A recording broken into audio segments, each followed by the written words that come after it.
एक ज़माने में सरसब्ज़ व शादाब खेतों से घरे एक छोटे से गांव में बेला नाम की एक नर्म दिल गाय रहती थी। बेला अपने मालिक मोहम्मद आरिश का फ़ख्र थी, जो एक किसान था जो अपने ख़ानदान की कफ़ालत के लिए दूध के लिए उस पर इन्हिसार करता था।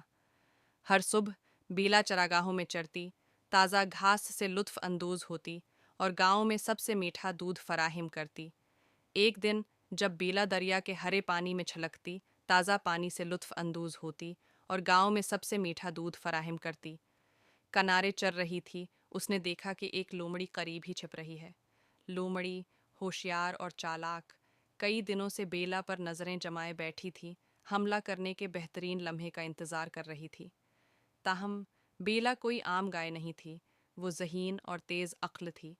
जब लोमड़ी करीब आई तो बेला ने उसकी मौजूदगी से खुश होने का बहाना करते हुए उसे गर्मजोशी से सलाम किया। उसने कहा, आवा मिस्टर फाकिस, तुम्हें भूख लगी होगी, तुम मेरे चरने के ख़त्म होने का इंतज़ार क्यों नहीं करते? गांव में मेरा दूध सबसे अच्छा कहा जाता है, मैं उससे तुम्हारा पेट भर सकता हूँ। बीला के प्रस्कून रवैये से लोमड़ी हैरान रह गई, राज़ी हो गई। बीला ने उसे फितरत की खूबसूरती और ताज़ा दूध के फ़वाइद के बारे में गुफ्तगू में मसरूफ़ रखा। जब वो बोल रही थी, उसने बारीक बीनी से मोहम्मद आरिश को इशारा किया, जो करीबी खेत में काम कर रहा था। मोहम्मद आरिश बीला का इशारा समझ गया और छुरी लेकर भागा। लोमड़ी को ये एहसास हुआ कि उसे धोखा दिया गया है। जितनी तेज़ी से उसकी टांगें उसे ले जा सकती थीं, भाग गई।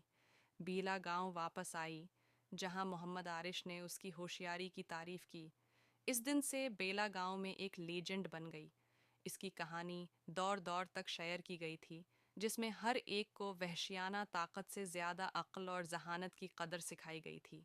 बेला खुशी से ज़िंदगी गुजारती रही, खेतों में चरती रही और अपने प्यारे किसान के ख़ानदान के लिए खुशियाँ मनाती रही। और इस तरह होशियार गाय ने साबित कर दिया कि दिमाग किसी भी दिन भूरे को पीछे छोड़ सकता है।